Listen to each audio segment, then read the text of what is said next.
बेमतलब का चले जा रहे हैं। क्या क्या करने जा रहे हैं, तो कुछ उसके उनके पास एजेंडा नहीं है, सिर्फ चले जा रहे हैं। तो चलने से क्या होगा, इससे अच्छा तो वो कोई मुद्दा लेते, कोई बात लेते, पर मुद्दे हैं ही नहीं इन लोगों के पास। इन लोगों के पास आज की तारीख में सिर्फ एक ही मुद्दा है, कुर्सी और सत्ता, बस। और आज भारत जोड़ने की बात कर रहे हैं, तो वो मोदी जी पहले 2014 में पूरा भारत जोड़ चुके हैं 354 सीटें लाके। तो अब क्या भारत जोड़ना है, ऑलरेडी टूटा हुआ भारत वो जोड़ के बैठे मोदी जी। 354 सीटें, पहली बार भारत में इतिहास है कि 354 सीटें किसी एक व्यक्ति के नाम पे आई है। तो भारत तो पहले ही जोड़ चुके हैं। अब राहुल गांधी जी पता नहीं कौन सा भारत जोड़ने चले, मेरे को ये समझ में नहीं आ रहा। ना ही उस भारत जोड़ो यात्रा में ना ही कोई मुद्दे की बात है, ना कुछ है, कुछ भी नहीं है उसमें। मैं नहीं मानती, ऐसे मंत्रियों को तो निकाल ही देना चाहिए। मैं सही बता रही, कोई सा भी मंत्री हो, लड़ाई मतलब लड़ाई। अब्दुल सत्तार जी जैसे और संजय राठौर जी जैसे लोगों को मैं तो बोलती हूँ नहीं रखना चाहिए, पक्ष में भी नहीं रखना चाहिए। यही मेरा वो है, क्योंकि मैंने जैसे कि आपको बोला, जो व्यक्ति अच्छा काम करेगा उसकी मेरे मुंह से तारीफ ही निकलेगी, और जो व्यक्ति गलत काम करेगा उसको मैं रोक ठोक उसका अपोज करने वाली हूँ। हाँ, अभी हम लोग पदयात्रा भी निकालने वाले हैं, पूरे कुर्सियां बचाने में लगे हुए हैं। तो जब ये सिचुएशन आज महाराष्ट्र में इतनी विकराल रूप की आ चुकी है कि समाज सेवी भी धरने, आंदोलन, उपोषण 6-6 महीने हो जाते हैं, पर कोई उसका आउटपुट नहीं निकलता है। तो हमने ये एक प्लान बनाया है कि जो संगठनाएं हैं, जो छोटे मोटे पक्ष हैं, उनको एकत्र करके हम आने वाली जो भी निवडणूक है, जिला परिषद हो, ग्राम पंचायत हो कि नगर पालिका हो, आमदारगी हो, खासदारगी हो, विधानसभा हो, ये सब चुनाव में हम और गरीब लोगों को, जिनके ऊपर अत्याचार हुए हैं उन लोगों को, और नए युवा पीढ़ी को, ज्यादा से ज्यादा महिलाओं को आगे करके, और ये चुनाव में आगे आने वाले हर चुनाव में लड़ेंगे। और अभी ये जो घरानेशाही, हुक्मशाही, हर बड़ा नेता, हर छोटा नेता अपनी बीवी, बच्चे सबको आगे करने में लगा हुआ है। बाकी के जो कार्यकर्ता है वो क्या, सिर्फ शतरंजी उठाने का, सिर्फ बड़ा पाव खा के शतरंजी उठाने का। तो ये सब चीजें बंद होना चाहिए, और गरीब जनता को कहीं ना कहीं न्याय मिलना चाहिए। जैसा कि आज हम देख रहे हैं, एक मतलब हर जगह पे घरानेशाही और हुक्मशाही चालू है। तो जिस प्रकार छत्रपति शिवाजी महाराज ने मुहिम खोल के घरानेशाही, हुक्मशाही खत्म करी थी, तो कहीं ना कहीं हम लोग इसकी एक पहल कर रहे हैं।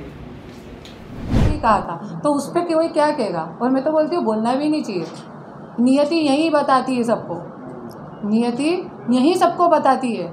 मेरी गाड़ी में भी रिवॉल्वर रखी गई थी, पर किसी ने कुछ बोला था किसी ने? पूरे महाराष्ट्र ने देखा, पर किसी ने कुछ नहीं बोला। इतनी महिला नेता है, आज किसी ने कुछ नहीं बोला। तो आज जैसी करनी वैसी भरनी। तो आज जिसने करा है, अभी तो और लोगों पे होंगी कार्रवाइयाँ। बहुत सारे हैं, जैसे जैसे होती जाएगी वैसे वैसे मालूम पड़ता जाएगा आप लोगों को। मीडिया से तो कुछ नहीं छुपा है, मीडिया से तो अंतर्यामी है तो मीडिया से तो कुछ नहीं छुपेगा। अभी जैसा बीज बोया है उन लोगों ने, वैसा तो फल काटेंगे ही ना। नहीं तो आप देखिए, आज पिछले सरकार में जितनी महिलाओं को जेल में डाला, 165 आमदारों की सरकार पहली बार गिरी है, पहली बार। मेरे पति बोलते थे कि ये सरकार गिराना, हमारा झगड़ा तो भी 1-1.5 साल से ही चालू है। मेरे पति बोलते थे ये सरकार भगवान भी आके नहीं गिरा सकते थे, पर एक औरत की बदुआ ने गिरा दी। तो ये चीज़ें हैं। हाँ, एक बदुआ ही काफ़ी है, एक दुआ ही काफ़ी है किसी को बनाने के लिए, और एक बदुआ ही काफ़ी है राजा को रंक बनाने के लिए। और मैं तो बोलती हूँ, अब कभी ये लोग जो सपने देख रहे हैं ना कि आएगी, तो अब कभी आएगी भी नहीं, जब तक वो महिलाओं को न्याय नहीं देते।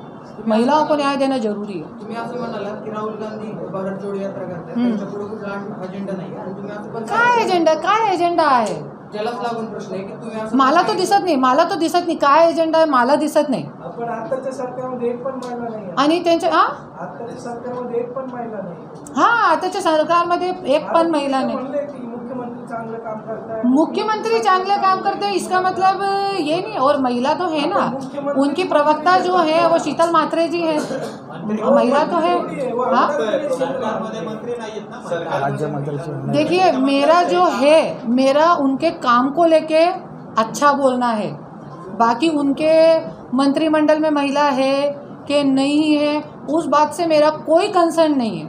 असेल तरच महिलांचे प्रश्न मैं तो बोलती हूँ मंत्रालय में पूरे पुरुष बैठे हैं, पर जनता के जो काम है ना वो करें। बस मेरा एक ही एजेंडा, जनता का भला होना चाहिए, जनता का भला होना चाहिए। पहले भी हमने देखा, हम इतिहास देखें तो हमारे राजा ही होते थे, रानियाँ नहीं होती थी जो हुक्म करती थी, है ना, पर राजा ही होते थे, महिलाएं कभी नहीं आती थी राजकारण में। पर आज महिलाओं को क्यों आना पड़ रहा है? क्योंकि जेंट्स लोग कुछ काम नहीं कर रहे हैं, पुरुष लोग कुछ काम नहीं कर रहे हैं, इसलिए महिलाओं को आना पड़ रहा है।